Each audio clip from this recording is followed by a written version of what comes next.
Assalamualaikum warahmatullahi wabarakatuh. Halo teman-teman, selamat datang di video pembelajaran kami.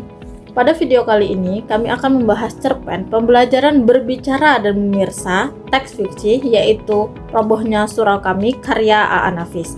Dalam video ini, kami akan menceritakan kembali isi cerpen, mengulas tokoh dan alur cerita, serta menjelaskan pesan moral yang dapat dipetik dari cerpen tersebut. Semoga melalui pembahasan ini, teman-teman dapat lebih memahami isi dan makna cerpen Robohnya Surau Kami, serta meningkatkan kemampuan berbicara dan memirsa dalam pembelajaran bahasa Indonesia. Selamat menyaksikan, terima kasih. Nah, teman-teman, pasti kalian sudah tidak asingkan dengan cerpen Robohnya Surau Kami karya A.A. Nafis.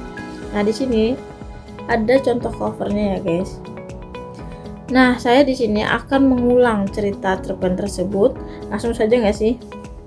Cerpen ini bercerita tentang sebuah surau tua yang sudah tidak terurus. Surau tersebut dijaga oleh seorang kakek yang sangat rajin beribadah. Kakek menghabiskan hampir seluruh hidupnya untuk berdoa, berzikir, dan beribadah kepada Tuhan. Ia hidup sederhana dan menggantungkan hidupnya dari pekerjaan kecil yang dilakukan di sekitar surau. Suatu hari, datang seorang tokoh bernama Ajo Sidi yang dikenal suka bercerita. Ia menceritakan kisah tentang seorang hamba yang sangat taat beribadah dan setelah meninggal masuk ke hadapan Tuhan. Namun, Tuhan justru mempertanyakan mengapa selama hidupnya ia hanya beribadah tanpa memedulikan keadaan masyarakat, kemiskinan, dan berbagai persoalan yang terjadi di sekitarnya. Hamba tersebut dianggap tidak menjalankan tanggung jawabnya sebagai manusia yang hidup bermasyarakat. Cerita yang disampaikan Ajo Sidi membuat sang kakek sangat terpukul. Ia mulai memikirkan kembali arti ibadah dan tujuan hidup yang selama ini dijalaninya. Kakek merasa bahwa seluruh hidupnya mungkin sia-sia karena hanya berfokus pada ibadah tanpa melakukan hal lain yang bermanfaat bagi masyarakat. Keesokan harinya, masyarakat dikejutkan oleh kabar bahwa kakek telah meninggal dunia.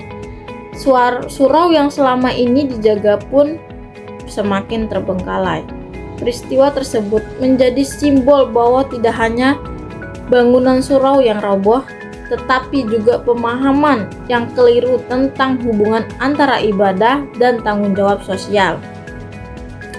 Nah, di sini ada pesan utama cerpen ini adalah bahwa manusia tidak cukup hanya beribadah kepada Tuhan, tetapi juga harus bekerja, berkarya, dan peduli terhadap kehidupan bermasyarakat. Ibadah dan tanggung jawab sosial harus berjalan dengan seimbang agar kehidupan menjadi lebih bermanfaat dan bermakna. Demikianlah pembahasan dan penceritaan kembali cerpen Robohnya Surau Kami karya A.A. Nafis.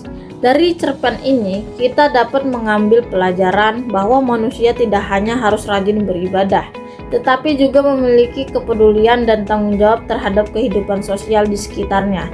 Semoga pembahasan ini dapat membantu teman-teman memahami isi, pesan, dan nilai-nilai yang terkandung dalam cerpen tersebut, serta meningkatkan kemampuan berbicara dan memirsa teks fiksi.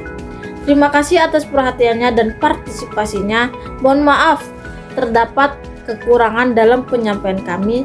Saya akhiri, wassalamualaikum warahmatullahi wabarakatuh.